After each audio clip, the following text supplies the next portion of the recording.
رضيت بالله ربا وبالإسلام دينا وبمحمد صلى الله عليه وسلم سلم نبيا ورسولا.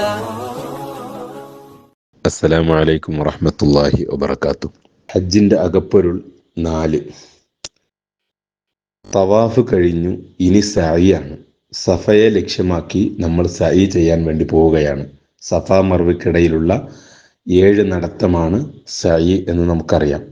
സഅയ് ചെയ്യുമ്പോൾ പാലിക്കേണ്ട ഷർത്തുകളും ഫർളുകളും ഒക്കെ നിർബന്ധമായി പാലിക്കുക, കഴിയുന്നത്ര സുന്നത്തുകളും പാലിക്കുക.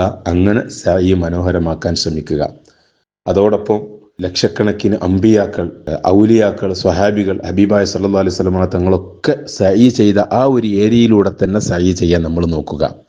അത് മർവയിൽ നിന്ന് സഫയിലേക്ക് വരുന്ന ആ ഒരു ഭാഗമാണ്. മറ്റേ ഭാഗം പുതുതായി ഉണ്ടാക്കിയതാണ്. ആ ഭാഗത്തിലൂടെ തന്നെ തവാഫ് ചെയ്യാൻ കഴിഞ്ഞാൽ നമ്മൾ വലിയ ഭാഗ്യവാന്മാരാണ്. അത്രയും മഹാന്മാരുടെ കാലടിപ്പാടുകൾ പതിഞ്ഞ ആ ഒരു ഏരിയയിലൂടെ നമുക്കും നടക്കാൻ പറ്റിയാൽ, ആ മഹാന്മാരുടെ ബറക്കത്ത് കൊണ്ട് എൻ്റെ സഅയും തവാഫും ഹജ്ജും എല്ലാം സ്വീകരിക്കണമെന്ന പ്രാർത്ഥനയോടുകൂടെ തന്നെ നമ്മൾ സഅയിനിറങ്ങുക. സഅയിനിറങ്ങുമ്പോൾ നമ്മൾ മനസ്സിൽ കൊണ്ടുവരേണ്ട കാര്യത്തെക്കുറിച്ചാണ് ഞാൻ പറയുന്നത്. 2 കാര്യങ്ങൾ നിർബന്ധമായി നമ്മൾ ആ സമയത്ത് മനസ്സിൽ കൊണ്ടുവരിക. അതിൻ്റെ സഅയിൻ്റെ അകപ്പൊരുളാണല്ലോ നമ്മൾ സംസാരിക്കുന്നത്. ഒന്നാമതായി, സഅയ് ചെയ്യുന്ന ഒരു വ്യക്തി അവൻ സഫയിൽ നിന്ന് മർവയിലേക്ക് പോകുന്നു. ആ പോകുമ്പോൾ തന്നെ മനസ്സിൽ കൊണ്ടുവരേണ്ടത്, എൻ്റെ രാജാതിരാജനായ റബ്ബിൻ്റെ അടുത്തേക്ക് അവൻ്റെ മഗ്ഫിറത്ത് കിട്ടുമെന്ന പ്രതീക്ഷയിലാണ് ഞാൻ മർവയിലേക്ക് പോകുന്നത് എന്ന ചിന്തയോടുകൂടെ പോകണം. മർവയിലെത്തിക്കഴിഞ്ഞാൽ, പടച്ചവനെ എനിക്കൊരു ഉറപ്പും കിട്ടിയിട്ടില്ല, എൻ്റെ പാപങ്ങൾ പൊറുത്തിട്ടുണ്ടോ എനിക്കൊരു ഉറപ്പും കിട്ടിയിട്ടില്ല, വീണ്ടും എൻ്റെ പാപങ്ങൾ പൊറുക്കണം, ഈ വരവിൽ കിട്ടിയിട്ടില്ല, എന്നാൽ അടുത്ത വരവിൽ ഞാൻ എൻ്റെ റബ്ബിൻ്റെ അടുക്കിലേക്ക് സഫയിലേക്ക് പോവുകയാണ്, അവിടെ എത്തുമ്പോഴേക്ക് എനിക്ക് മഗ്ഫിറത്ത് കിട്ടണം എന്ന ചിന്തയോടുകൂടെ അങ്ങോട്ട് പോവുക. അവിടെ എത്തിയതിനു ശേഷം വീണ്ടും മർവയിലേക്ക് വരുമ്പോഴും അങ്ങനെ തന്നെ 7 നടത്തത്തിലും ചിന്തിക്കേണ്ടത്, ഈ കഴിഞ്ഞ നടത്തത്തിൽ എനിക്ക് മഗ്ഫിറത്ത് കിട്ടിയിട്ടില്ല, അടുത്ത തവണ ഞാൻ ആ മഗ്ഫിറത്ത് നേടണം. അങ്ങനെ ഓരോ തവണയ്ക്കും, ഓരോ തവണയുടെ ശേഷം അടുത്ത തവണ സഅയ് ചെയ്യുമ്പോഴും സഫാ മർവക്കിടയിൽ അങ്ങോട്ടും ഇങ്ങോട്ടും ഇങ്ങനെ പോകുന്നത്, ഒരു രാജാവിൻ്റെ അടുക്കൽ ഒരു പ്രജ തൻ്റെ ലക്ഷ്യം നിറവേറാൻ എത്ര താഴ്മയോടുകൂടെയാണോ പോകുന്നത്, അതിനേക്കാളും താഴ്മയോടുകൂടെ അങ്ങോട്ടും ഇങ്ങോട്ടും ഇങ്ങനെ നടക്കുക. പ്രജ തൻ്റെ ആവശ്യം നിറവേറാൻ വേണ്ടി കൊട്ടാരത്തിൻ്റെ വാതിൽക്കൽ ചെല്ലുന്നു, പാറാവുകാർ തിരിച്ചയക്കുന്നു, തിരിച്ചു പോരുന്നു. വീണ്ടും ഒരു തവണ കൂടി പോയി നോക്കാം, എനിക്ക് എൻ്റെ ലക്ഷ്യം നിറവേറാൻ പറ്റിയാലോ, വീണ്ടും തിരിച്ചയക്കുന്നു. അങ്ങനെ കുറെ പോയപ്പോൾ പിന്നെ രാജാവിൻ്റെ അടുക്കിലേക്ക് കൊണ്ടുപോയി, അവിടെ നിന്ന് വീണ്ടും തിരിച്ചയക്കുന്നു. പക്ഷേ ഇദ്ദേഹം പ്രതീക്ഷ കൈവിട്ടില്ല.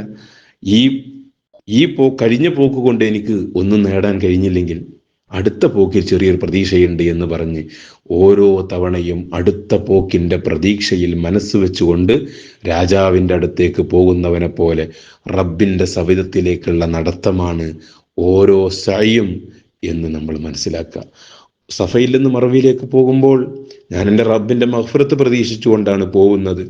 എൻ്റെ റബ്ബ് എൻ്റെ കാര്യത്തിൽ എന്താണ് തീരുമാനമെടുക്കുക എന്നുള്ളത് എനിക്കറിയില്ല എന്ന ആ ഒരു വളരെ ഇഖ്ലാസോടുകൂടെ റബ്ബിന് ഖിദ്മത്തെടുക്കുന്ന ആ പരിപൂർണ ഇഖ്ലാസ് ശരീരത്തിലും നടത്തത്തിലൊക്കെ വെളിവാക്കി, ഞാൻ പരമസാധുവാണ്, എൻ്റെ റബ്ബിൻ്റെ മുന്നിൽ ഞാൻ ഒന്നുമല്ല, ഞാൻ അഹങ്കാരത്തോടുകൂടെ ഒരുപാട് നടന്നവനാണ്, പക്ഷേ ഈ മണ്ണിൽ ഞാൻ ഒന്നുമല്ല, എൻ്റെ റബ്ബിൻ്റെ മുന്നിൽ ഒന്നുമല്ല എന്ന ആ ഒരു നിഷ്കളങ്കതയും ആ ഒരു താഴ്മയും പ്രകടമാക്കി ശരീരഭാഷയിലും മനസ്സിലും പ്രകടമാക്കിക്കൊണ്ടാണ് സഅയ് സഫയിൽ നിന്ന് മർവയിലേക്കും മർവയിൽ നിന്ന് സഫയിലേക്കും നടക്കേണ്ടത്.